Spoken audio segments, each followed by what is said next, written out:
उत्पत्ति की पुस्तक 49वें अध्याय का मनन।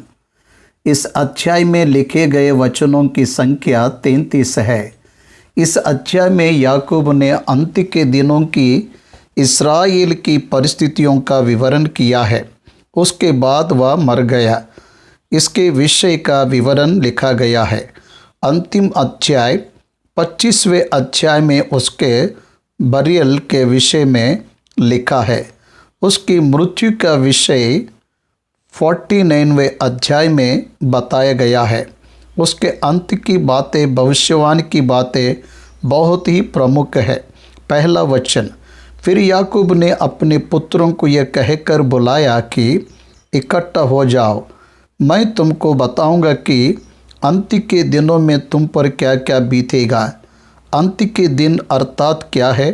प्रभु यीशु मसीह पुनरुत्थान होकर आरोहित होकर जाने के बाद संभव हुए सभी दिनों को भी अंत के दिनों के रूप में गिना गया है। अन्य जाति के उद्धार के लिए परमेश्वर ने सुसमाचार देने के बाद का समय अंत का दिन है। प्रभु आकाश में आरोहित होकर जाकर फिर वापस आने वाला समय वह रहस्य है। कितने समय के बाद वह वापस आएगा किसी को भी नहीं पता है। वह अंत का दिन है, एंड टाइम्स। प्रभु यीशु मसीह के फिर वापस लौटकर आने पर इस एंड टाइम्स में 7 साल के महाश्रमों का समय भूमि पर रहेगा। इसमें कलीसिया नहीं रहेगी। कलीसिया आकाश के मध्य में उठा ली जाएगी। प्रभु के आकाश के मध्य में आने पर वहाँ पर 7 साल विवाह का महोत्सव होगा। उसके बाद वह पृथ्वी पर पैर रखेंगे। 1000 साल का शासन यहाँ पर होगा। इसलिए उसके इस संसार में आने के पहले का समय अंत का समय है। एक बात मैं बताऊं तो पूरे विश्व में मनुष्यों ने बढ़ोतरी की है। अब कौन किस गोत्र का है ना समझ आने वाली परिस्थितियां हैं। किसी स्थान में निवास रहने वालों के द्वारा कौन एक को ढूंढकर इस्राएलियों में मनुष्य के रूप में गिनती कर रहे हैं, परंतु इस रीति से या इस गोत्र के हैं ऐसा बताने के लिए आधार ना रहने वाले परिस्थितियां इस अंत के दिनों में है। हम सभी इन्हीं समयों में जी रहे हैं। इसलिए याकूब ने अपने सारे पुत्रों को बुलवाया। उसका मरने का समय करीब है, इसलिए उन पर बीतने वाली बातें, भविष्य की बातें बता रहा है। दूसरा वचन, हे याकूब के पुत्रों, इकट्ठे होकर सुनो, उसके पिता इस्राएल की ओर कान लगाओ। देखिए, अंत की बातें बहुत ही प्रमुख बातें हैं। अपने पिता इस्राएल की ओर कान लगाओ। क्यों? It is my responsible to teach you my sons. पुत्रों, तुम्हें मेरा उपदेश देना ये मेरी जिम्मेदारी है।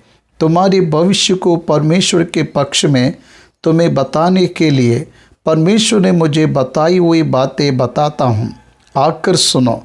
हे रूबेन, तू मेरा जठा, मेरा बल और मेरा पौरुष का पहला फल है। प्रतिष्ठा का उत्तम बाग और शक्ति का भी उत्तम बाग तू ही है। तू जो जल की नाई उबलने वाला है, इसलिए औरों से श्रेष्ठ ना ठहरेगा, क्योंकि तू अपने पिता की काट पर चढ़ा, तब तूने उसको अशुद्ध किया। वह मेरे बिछोने पर चढ़ गया। देखिए, उत्पत्ति के 35वें अध्याय के 22वें वचन में रूबेन की बिला के साथ कुकर्म करने वाली बातें याकूब को पता चली है, ऐसा लिखा गया है। उसके बाद दूसरा पुत्र शिमोन है, तीसरा पुत्र लेवी है। शिमोन और लेवी तो भाई है। वह उत्पत्ति के 34-30 में इन्होंने शेकेम में सारे पुरुषों को अपने तलवार से घात किया, इसलिए उनकी तलवारें उपद्रव की हथियार है, ऐसा कहा। हे मेरे जीव, उनके गर्भ में ना पड़। हे मेरी महिमा, उनकी सभा में मत मिल, क्योंकि उन्होंने कोप से मनुष्यों को घात किया और अपनी ही इच्छा पर चलकर बैलों की पूंछें काटी है। दिखाकर उनके कोप को जो प्रचंड था और उनके रोष को जो निर्दय था, मैं उन्हें याकूब में अलग अलग और इस्राएल में तितर बितर कर दूंगा। देखिए, उनके लिए निर्दयी वाली बातें कह रहा है। उनकी बहन दीना के साथ कुकर्म किए हुए हमोर के पुत्रों में से शेकेम को उसके पूरे घर के लोगों का कत्ल करके पीड़ित होने के संदर्भ में घरों में घुसकर उन्हें लूटकर उन्हें घात किया। उसके कारण याकूब बहुत दुखी हुआ। उस नगर में रहने वाले प्रजा को उसके चिचोरापन के योग्य किया, निंदा के योग्य बनाया है करके दुखी हुआ। इस स्थिति को लाए हुए पुत्र तितर बितर किए जाएंगे करके कहा। अब यहूदा यीशु मसीह का मूल पूर्वज है। वह स्तुति के योग्य बनेगा, अर्थात यह यीशु मसीह के विषय बताई हुई बात है।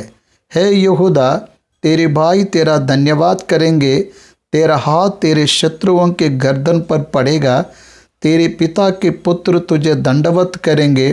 प्रभु यीशु मसीह के सामने सर्व संसार दंडवत करती है। फिलिप्पियों की पत्री 2 अध्याय इसकी गवाही देती है। यहूदा का सिंह का डावरू है। यहूदा के द्वारा राजा आए हैं। यहूदा के द्वारा बेतलहेम और यरूशलेम के नगरों में शासन किए हुए हैं।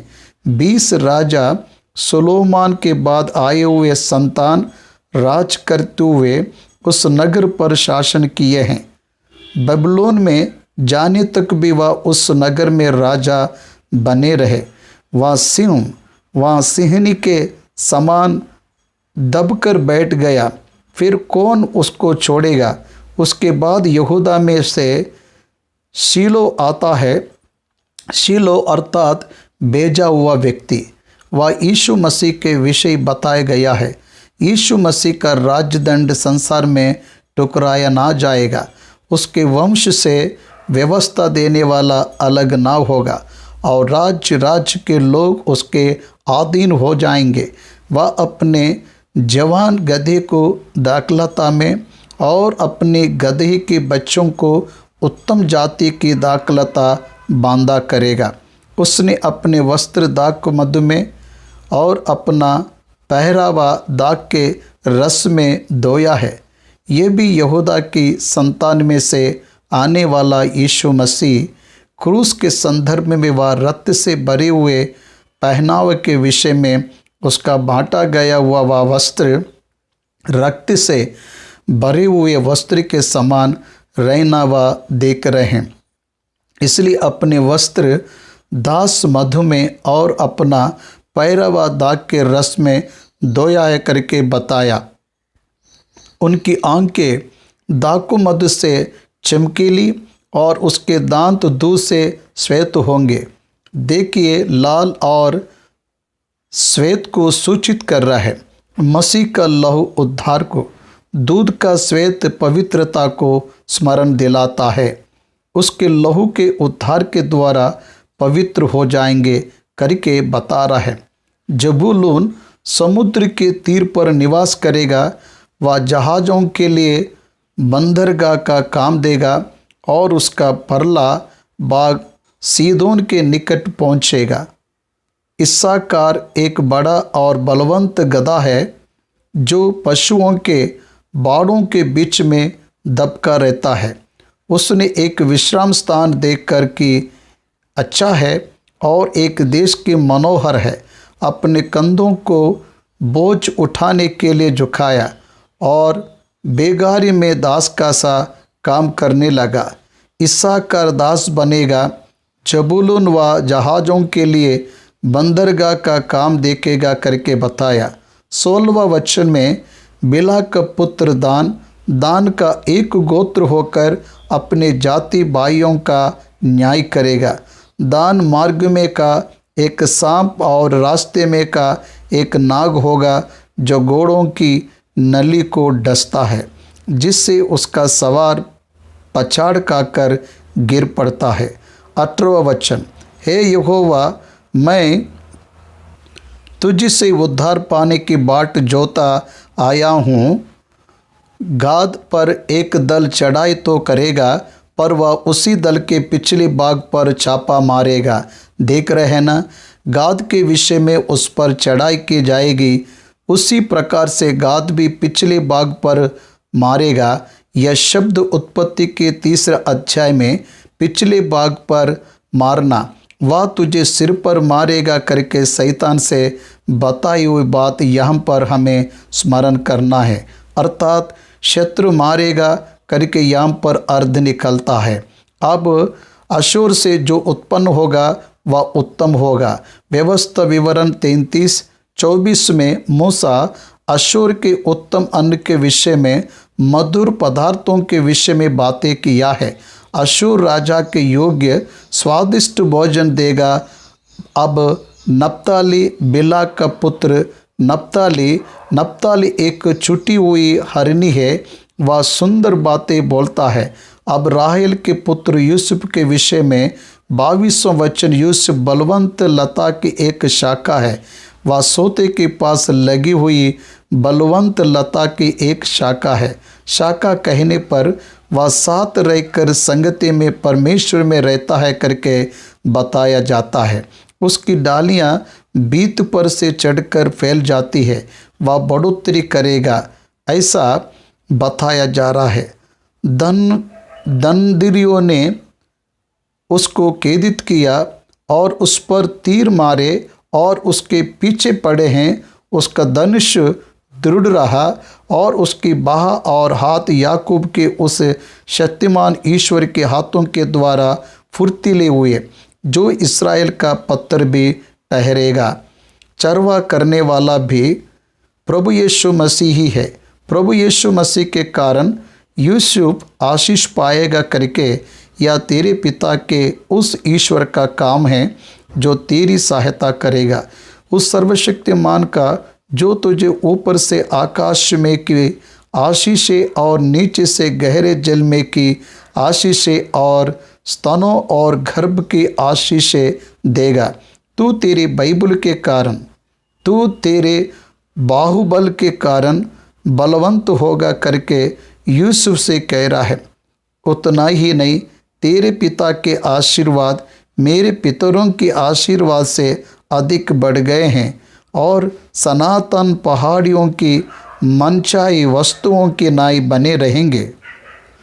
वे यूसुफ के सिर पर जो अपने भाइयों में से न्यारा हुआ, उसी के सिर के मुकुट पर फूले फलेंगे, ऐसा कहा। कहने पर यूसुफ से इब्राहिम और मनुष्य दोनों भी आते हैं। अब 27वें वचन में बिन्यामीन फाड़ने वाला उंडार है। बिन्यामीन का इतिहास बाइबल में बहुत अजीब दिखता है। उन दिनों की परिस्थितियों में सभी बिन्यामीनियों को मारने की सोच इस्राएलियों ने दिया। उन्हें स्त्री को ना देने वाले एक अजीब निर्णय उन्होंने किया। अजीब है, बिन्यामीन से ही सबसे पहला राजा शाऊल आया, इसलिए बिन्यामीन का गुण फाड़ने वाला गुण है, बेड़ियों के गुण को रखने वाले के समान है करके बताया। सवेरे तो वह आहार के भक्षण करेगा और शाम को लूट बाट करेगा। क्रूरता ये उसका गुण है, छीनने वाली संपत्ति उसका गुण है। अब 28वें वचन में इस प्रकार से 12 गोत्रों को याकूब ने उसके आशीष के अनुसार आशीष दिया। उसके बाद उन्हें आज्ञा देते हुए ऐसा कहा। अब 29वें वचन से उसके बरियल का कार्यक्रम कैसे होगा इसका विवरण किया है। मैं अपने लोगों के साथ मिलने पर हूँ, ये परम सत्य है। इब्रानियों की पत्र 9वें अध्याय के 27वें वचन में मनुष्य को एक ही बार मरना है करके लिखा गया है, इसलिए हर कोई मरेगा। जन्म लिया हुआ भौतिक मृत्यु को पाएगा ही। प्रभु के आगमन के शरण में ही विश्वासी एक ही पल में रूपांतर होकर प्रभु के पास चले जाएंगे। बचे हुए लोग मरकर धर्मी तो पहले ही पुनरुत्थान में प्रभु की आवाज़ में उठना ही है। इसलिए अपने लोगों के साथ मिलने पर हों, उसके जीवन को प्रिपेयर कर रखा है। Prepared life, prepared himself to meet his lord. इसलिए कह रहा है, मैं अपने लोगों के साथ मिलने पर हूँ, इसलिए मुझे हित्ती एप्रोन की भूमि वाली गुफा में मेरे बाप दादों के साथ मिट्टी देना, अर्थात उसी गुफा में जो कनान देश में ममरे के सामने वाली मकपेला की भूमि है। इब्राहिम ने हित्ती एप्रोन के हाथ से इसे कब्रस्तान के लिए 400 टुकड़े चांदी देकर उस भूमि को खरीदा। ये विवरण उत्पत्ति 23वें अध्याय में सारा के मरने पर इब्राहिम ने एप्रोन के पास उस भूमि को खरीदा। वहाँ इब्राहिम और उसका पत्नी सारा को मिट्टी दी गई और वही इसहाक और उसकी पत्नी रिबका को भी मिट्टी दी गई और वही मैंने लिया को भी मिट्टी दी। वह भूमि और उसमें की गुफा हित्तियों के हाथ से मोल ली गई। ये आज्ञा जब याकूब अपने पुत्रों को दे चुका, तब अपने पाँव काट पर समेत प्राण छोड़े और अपने लोगों में जा मिला। प्राण को छोड़कर अपने लोगों में जा मिला। 147 की आयु में याकूब मर गया। उत्पत्ति को भक्त मूसा लिख रहा है। देखिए पूर्वजों के इतिहास को किस प्रकार से परिचय दे रहा है। पहले निर्गमन की पुस्तक को लिखा, उसके बाद उनका इतिहास जानने के लिए उत्पत्ति को लिखा। पवित्र आत्मा की अगुवाई के द्वारा इतिहास में वे सुनवाई के साथ सुने हुए इतिहास को आधार मानकर इन सारी संगठनों को मूसा ने ग्रंथस्थ किया। याकूब मर गया, मिस्र देश में मर गया, परंतु उसके लाश को लेकर कनान देश में जाना है। 50वें अध्याय में उसमें बरियल को प्रोसेस दिखाई दे रहा है।